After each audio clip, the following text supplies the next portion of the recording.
कुठल्याही कलाकारामध्ये एक मोनोटोनी येऊ शकते, त्याला छेद दिलाय दुबेजींनी कायम. नवीन माणूस, नवीन कॅरेक्टर, नवीन आयुष्य. आता या प्रोजेक्ट पासून पुढे पुढे तर मला असं वाटतं मी मला शोधण्यासाठी दुबेजींनी खूप आधार दिलाय. जर ते भेटले नसते तर मी एक गर्दीतली एक राहू शकले असते, स्वतःला नगण्य मानत राहू शकले असते, किंवा आपल्यातली कमी, व्यथा, गरिबी हे सगळं कुरवाळत गोंजारत राहू शकले असते आणि ते विकत बसले असते.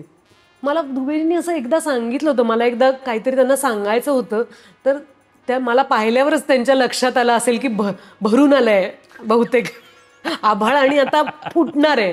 ते मला म्हणाले, मुझे रोने वाली हिरोईन्स अच्छी नहीं लगती, जिंदगी में कुछ अच्छा हुआ है तो बताओ. त्यामुळे मला आजपर्यंत असं कधी वाटलेलं नाहीये की मला कुणाला तरी भेटायचंय जेणेकरून मी मनातला सगळा दाह व्यक्त करू शकीन.